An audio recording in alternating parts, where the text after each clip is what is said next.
ओम शांति 25/10/21। प्रातः मुरली ओम शांति। बाप दादा मधुबन। बाबा कहते हैं, मीठे बच्चे, इस पुरानी दुनिया का अब अंत है, इसलिए संगम युग पर तुम्हें भविष्य राजाई के लायक बनना है। प्रश्न है, बच्चों में कौन सा शौक हो तो गद्दी नशीन बन सकते हैं? बाबा का उत्तर है, ऑलराउंडर सर्विस करने का शौक हो तो गद्दी नशीन बन सकते हैं। जो ऑलराउंडर सर्विस कर बहुतों को सुख देते हैं, उन्हें उनका उजूरा भी मिलता है। बच्चों को हमेशा हर सर्विस में हाजिर रहना चाहिए। ऐसा होशियार बनो जो माँ बाप का सू करो। मम्मा बाबा कहते हो तो उन जैसा बनकर दिखाओ। गीत है इस पाप की दुनिया से। ओम शांति। सिर्फ मीठे मीठे ब्रह्मा कुमार कुमारियाँ ही यह जानते हैं कि पाप की दुनिया और पुण्य की दुनिया किसको कहा जाता है। पतित दुनिया किसको कहा जाता है, पावन दुनिया किसको कहा जाता है। भल मनुष्य कहते हैं कि हे पतित दुनिया को पावन बनाने वाले आओ, परंतु जानते नहीं हैं। यह भी आत्मा कहती है, हे पतित पावन, सब मनुष्य मात्र बुलाते रहते हैं, परंतु यह किसी को पता नहीं है कि पावन दुनिया किसको कहा जाता है। वह कब और कैसे स्थापन होगी। अभी तुम नॉलेजफुल बाप के बने हो, इसलिए नॉलेजफुल ज्ञान सागर बाप को सिर्फ तुम ही जानते हो और कोई बिल्कुल नहीं जानते कि पावन दुनिया फिर पतित कैसे बनती है, पतित दुनिया फिर पावन कैसे बनती है, पतित दुनिया में कौन रहते हैं और पावन दुनिया में कौन रहते हैं। यह सब बातें तुम अभी जानते हो। पावन दुनिया सतयुग को कहा जाता है। जरूर पावन दुनिया भारत में भी तो एक ही आदि सनातन देवी देवता धर्म का राज्य था, इसलिए भारत सबसे प्राचीन देश गाया जाता है। अभी तुम समझते हो। हमको फिर से पावन दुनिया में जाने के लिए पतित पावन बाप युक्ति बता रहे हैं। बाप कहते हैं, 1 सेकंड में युक्ति बताता हूँ। बाप आते ही हैं नई दुनिया का राज्य भाग देने। यह है बेहद के बाप से बेहद का वर्षा। बाप ही आकर राजयोग सिखाते हैं।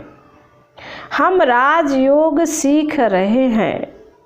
बाप कहते हैं, तुम ही सतो प्रधान थे, फिर सतो प्रधान बनना है। आदि सनातन देवी देवता धर्म था, ना कि हिंदू। देवी देवता धर्म भारत का ही पहले था, फिर जरूर पुनर्जन्म लेते आए होंगे। जैसे क्रिश्चियन लोग भी पुनर्जन्म ले वृद्धि को पाते हैं।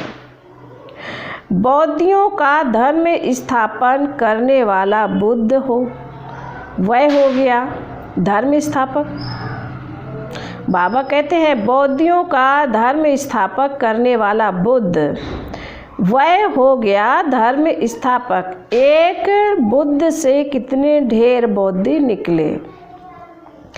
क्राइस्ट एक था, अभी देखो कितने क्रिश्चियन हो गए हैं। सब धर्मों का ऐसे ऐसे चला आया है। वैसे जब आदि सनातन देवी देवता धर्म था तो यह और कोई थे नहीं। औरों का तो जानते हैं, क्रिश्चियन धर्म क्राइस्ट, इस्लाम धर्म इब्राहिम ने स्थापन किया। अच्छा, जो सतयुग में आदि सनातन देवी देवता धर्म था वह किसने स्थापन किया? सतयुग में देवी देवताओं की राजधानी चली है ना, तो जरूर कोई ने राज्य स्थापन किया है। सतयुग में देवी देवता धर्म था, वह अभी बाप स्थापन करते हैं, इसलिए बाप को आना ही पड़ता है संगम युग पर। अभी सब मनुष्य मात्र पतित दुनिया में बैठे हैं। पुरानी दुनिया में करोड़ों मनुष्य हैं, नई दुनिया में तो इतने मनुष्य हो न सके। वहाँ एक धर्म था, इस्लामी, बौद्धी, क्रिश्चियन आदि कोई नहीं थे। वह देवता धर्म अब प्रायः लोप है। वह कैसे भगवान ने स्थापन किया यह कोई नहीं जानते। देवता धर्म नहीं, बाबा कहते देवता धर्म नाम ही भूल गए हैं, हिंदू धर्म कह देते हैं। अब बाप समझा रहे हैं, मैं आता ही तब हूँ जब पुरानी दुनिया को बदलना है। अभी इस पुरानी दुनिया की एंड है, यह सिर्फ तुम ब्राह्मण ही जानते हो। गीता में दिखाते हैं सब खत्म हो गए, कोई नहीं रहा।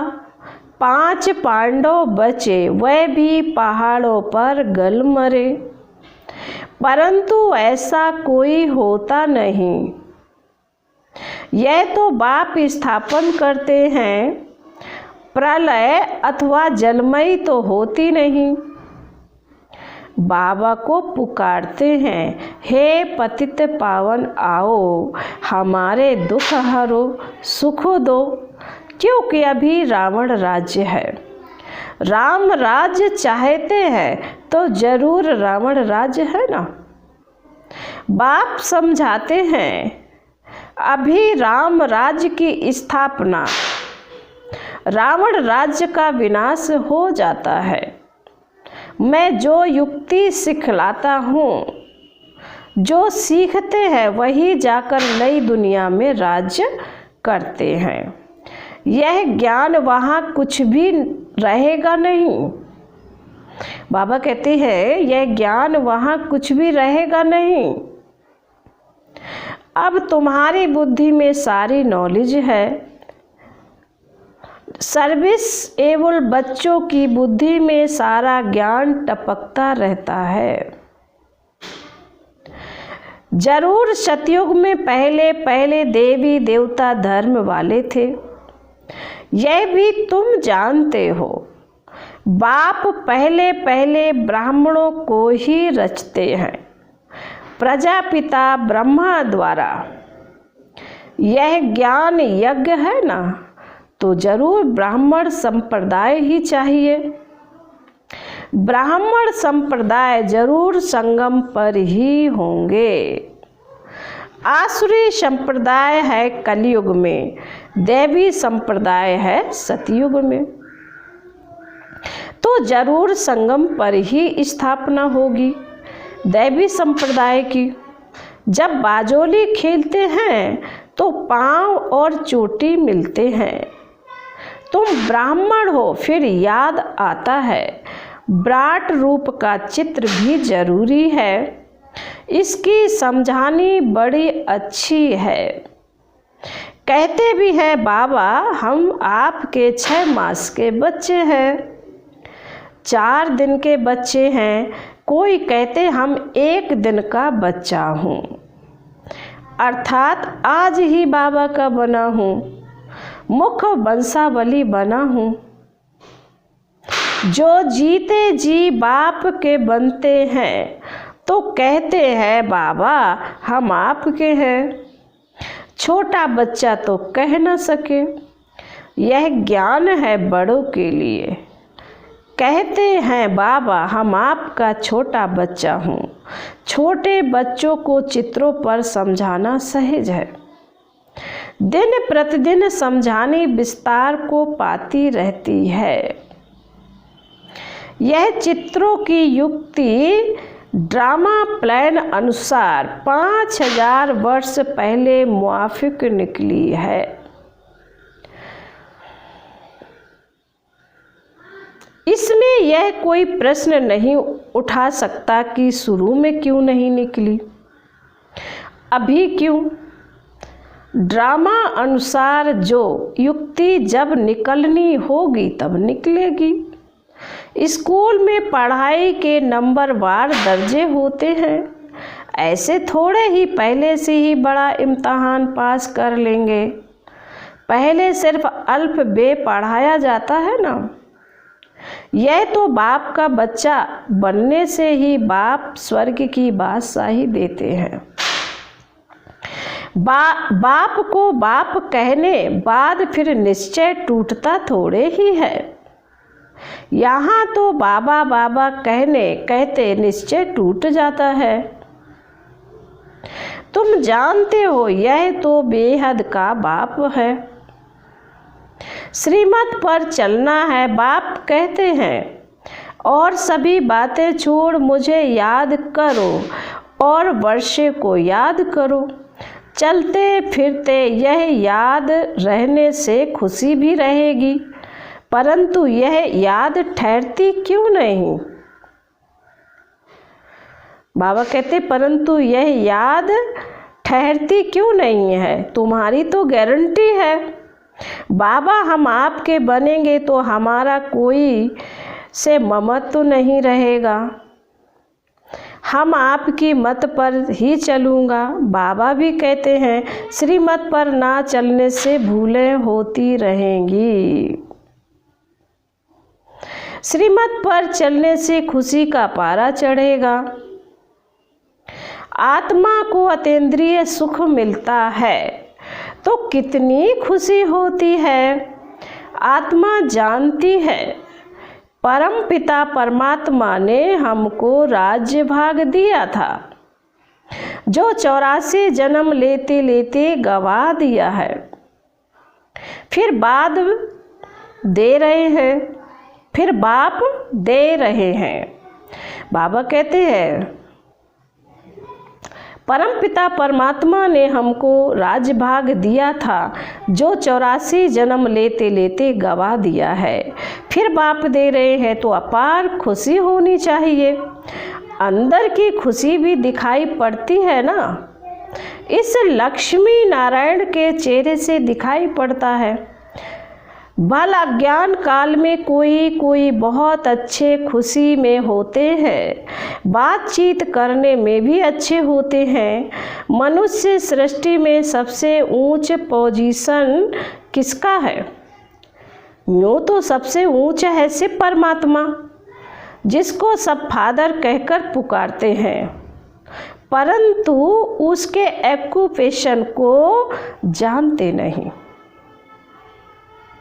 जब बाप आए तब आकर अपना परिचय दे। अभी तुम बच्चे जानते हो हमको बाबा से बैकुंठ की राजाई मिलती है। खुशी होनी चाहिए ना। हम नर से नारायण बनते हैं, कोई भल हाथ उठा लेते हैं, परंतु कुछ भी समझते नहीं। जिनको निश्चय रहता है तो उनको यह खुशी रहती है कि अब हमने 84 जन्म पूरे किए, अब हम बाबा की मत पर चल विश्व के मालिक बनते हैं।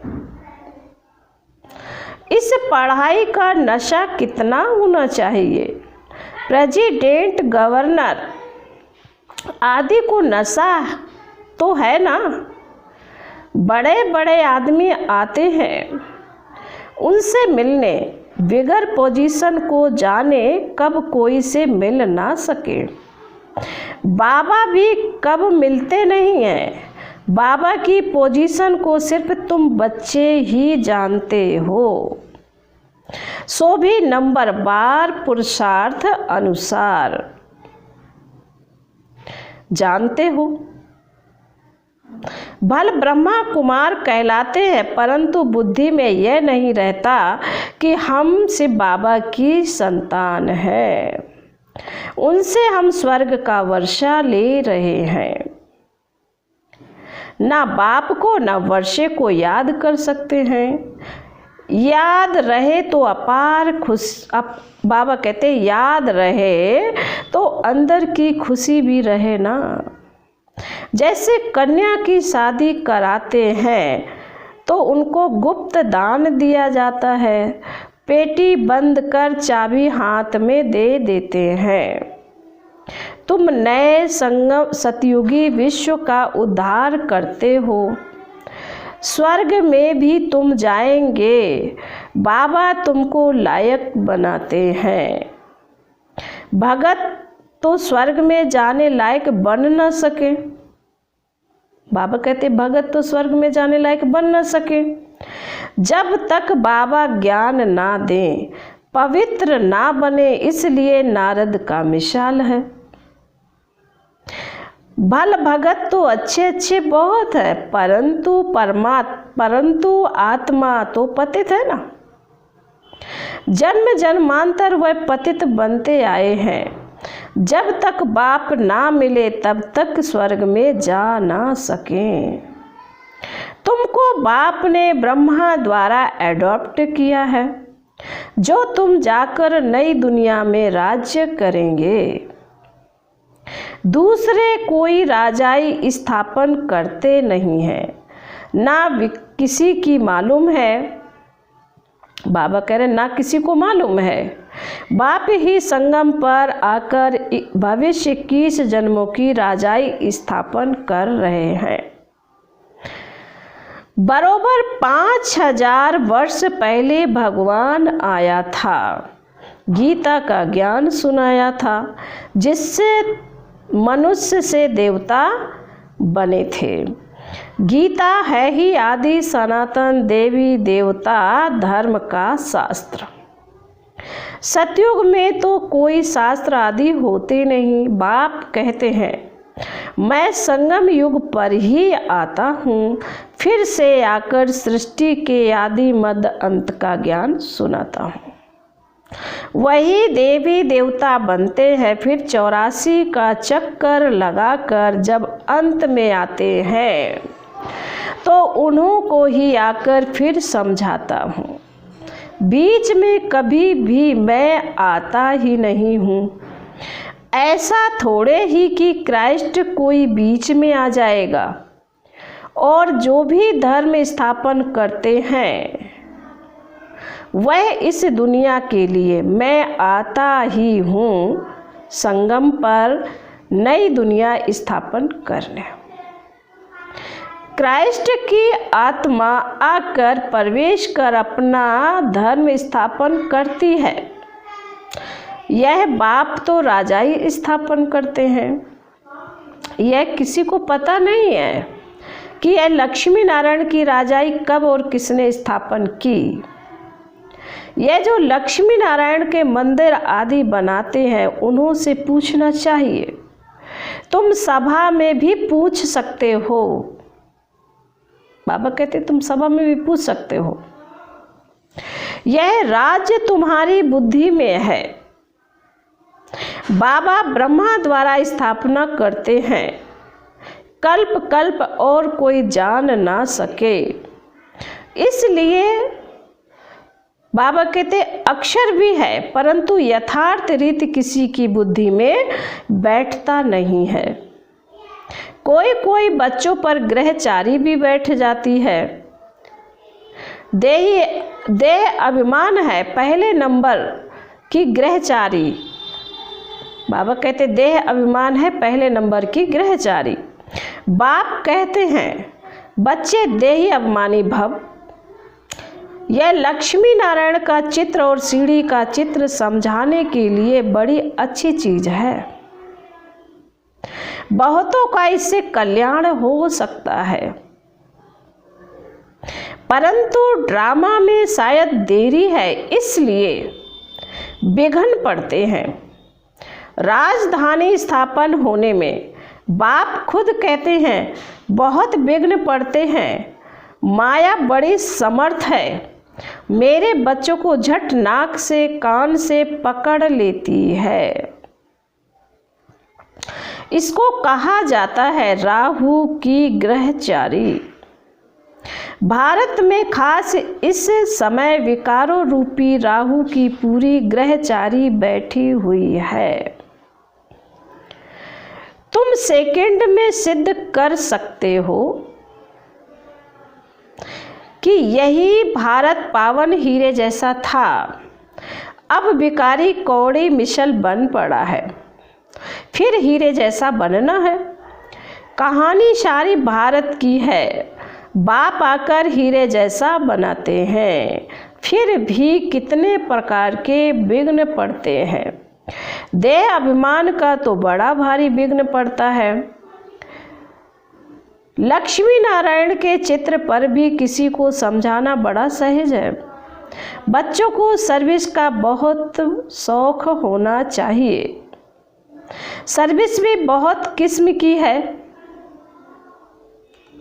बहुतों को सुख देते हैं तो उसका उजूरा भी मिलता है।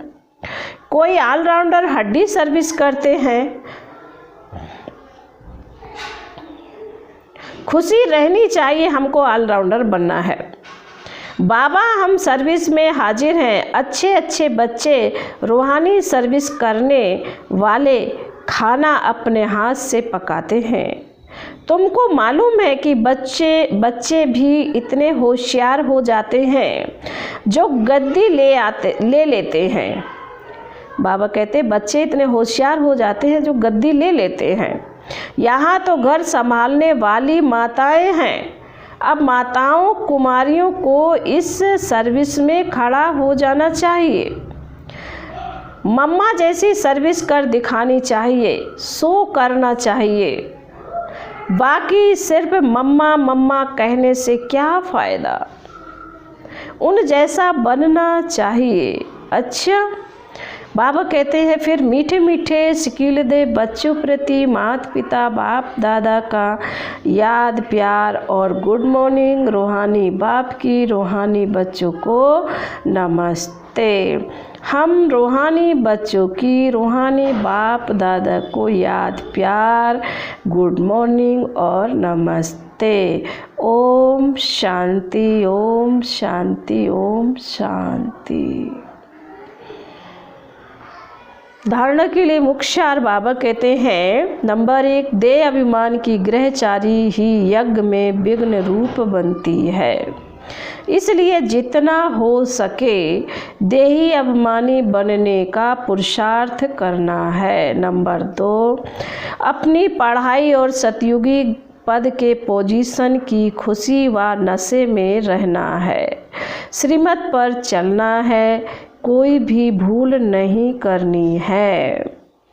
फिर वरदान है, ईश्वरीय शान में स्थित रह हर कर्म शानदार बनाने वाले सर्व परेशानियों से मुक्त भव। फिर स्पष्टीकरण है वरदान का, सदा इसी ईश्वरीय शान में रहो कि मैं बाप दादा का नूरे रत्न हूँ। हमारे नैनों व नज़रों में कोई भी चीज़ समा नहीं सकती। इस शान में रहने से भिन्न भिन्न प्रकार की परेशानियाँ स्वतः समाप्त हो जाएंगी। कोई भी प्रकार की कंप्लेन नहीं रह सकती। जितना जो अपनी ऊंची शान में स्थित रहते हैं उन्हें मान भी स्वतः प्राप्त होता है और उनके हर कर्म शानदार होते हैं।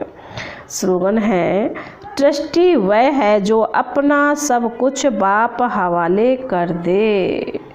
ट्रस्टी वह है जो अपना सब कुछ बाप हवाले कर दे। ओम शांति।